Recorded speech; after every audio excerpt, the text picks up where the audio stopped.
સાબરકાંઠા જિલ્લાથી મહત્વના સમાચાર મળી રહ્યા છે ત્યારે આપ જોઈ રહ્યા છો જીકેટીવી ન્યૂઝ ગુજરાતી. જીકેટીવી ન્યૂઝ ગુજરાતીમાં આપનું સ્વાગત કરું છું. જોઈએ હવે સાબરકાંઠા જિલ્લાના મુખ્ય સમાચાર.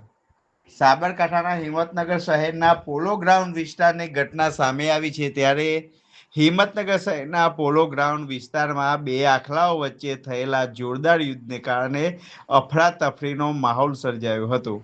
રસ્તા પર બાખડેલા બંને આખલાઓએ દોટ મૂકતા બે રિક્ષા, એક બાઇક અને એક મોપેડને અડફેટે લીધા હતા.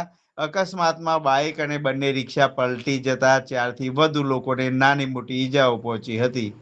ઘટનાના પગલે સ્થાનિક લોકોમાં દોડધામ મચી હતી.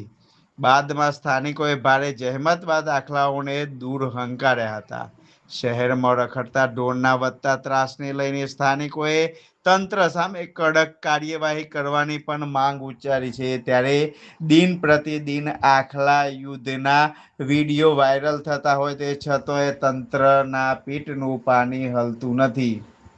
સાબરકાંઠા જિલ્લાની ઘટના સામે આવી છે ત્યારે હિંમતનગર શહેરના પોલો ગ્રાઉન્ડ વિસ્તારમાં બે આખલાઓ વચ્ચે સર્જાયેલા જોરદાર યુદ્ધને કારણે અફરાતફરીનો માહોલ સર્જાયો હતો.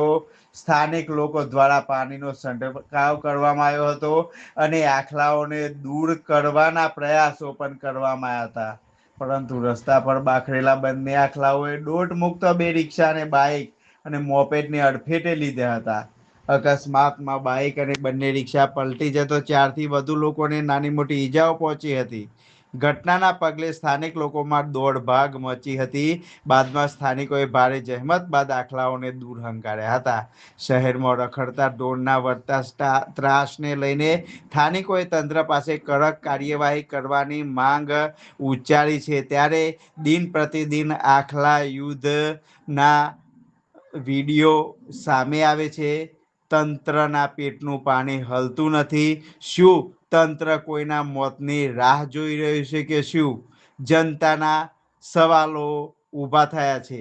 મિત્રો, અમારી ચેનલને લાઇક, શેર અને સબસ્ક્રાઇબ કરવાનું ભૂલતા નહીં, જેથી કરીને આવતા અવનવા સમાચારો આપની સમક્ષ આવી શકે.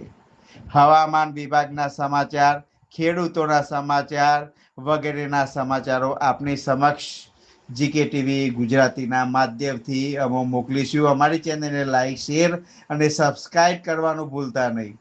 આજે સાબરકાંઠા જિલ્લાના હિંમતનગર શહેરના પોલો ગ્રાઉન્ડ વિસ્તારમાં બે આખલાઓ વચ્ચે યુદ્ધ થયું હતું. અફરાતફરીનો માહોલ સર્જાયો હતો. રસ્તા પર બાખડેલા બંને આખલાઓ દોટ મુકતા બે રિક્ષા, બાઇક અને મોપેડને અડફેટે લીધી હતી.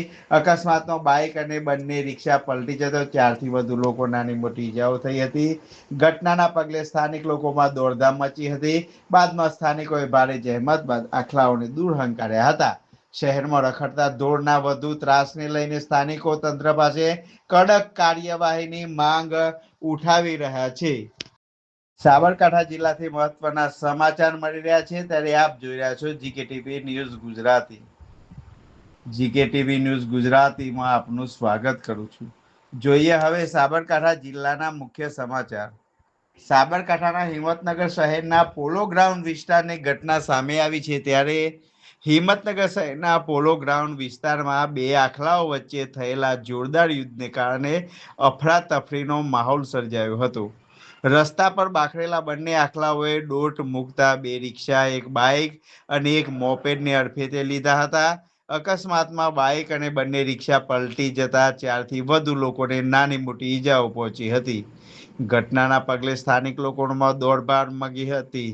બાદમાં સ્થાનિકોએ ભારે જહેમત બાદ આખલાઓને દૂર હંકાર્યા હતા. શહેરમાં રખડતા ઢોરના વધતા ત્રાસને લઈને સ્થાનિકોએ તંત્ર સામે કડક કાર્યવાહી કરવાની પણ માંગ ઉચ્ચારી છે ત્યારે દિન પ્રતિદિન આખલા યુદ્ધના વિડીયો વાયરલ થતા હોય તે છતાંય તંત્રના પીઠનું પાણી હલતું નથી. સાબરકાંઠા જિલ્લાની ઘટના સામે આવી છે ત્યારે હિંમતનગર શહેરના પોલો ગ્રાઉન્ડ વિસ્તારમાં બે આખલાઓ વચ્ચે સર્જાયેલા જોરદાર યુદ્ધને કારણે અફરાતફરીનો માહોલ સર્જાયો હતો. સ્થાનિક લોકો દ્વારા પાણીનો છંટકાવ કરવામાં આવ્યો હતો અને આખલાઓને દૂર કરવાના પ્રયાસો પણ કરવામાં આવ્યા હતા. પરંતુ રસ્તા પર બાખડેલા બંને આખલાઓએ દોટ મુક્ત બે રિક્ષા અને બાઇક અને મોપેડને અડફેટે લીધા હતા. અકસ્માતમાં બાઇક અને બંને રિક્ષા પલટી જતો 4થી વધુ લોકોને નાની મોટી ઈજાઓ પહોંચી હતી. ઘટનાના પગલે સ્થાનિક લોકોમાં દોડભાગ મચી હતી. બાદમાં સ્થાનિકોએ ભારે જહેમત બાદ દાખલાઓને દૂર હંકાર્યા હતા. શહેરમાં રખડતા ઢોરના વધતા ત્રાસને લઈને સ્થાનિકોએ તંત્ર પાસે કડક કાર્યવાહી કરવાની માંગ ઉચ્ચારી છે. ત્યારે દિન પ્રતિદિન આખલા યુદ્ધના વિડીયો સામે આવે છે. તંત્રના પેટનું પાણી હલતું નથી. શું તંત્ર કોઈના મોતની રાહ જોઈ રહ્યું છે કે શું? જનતાના સવાલો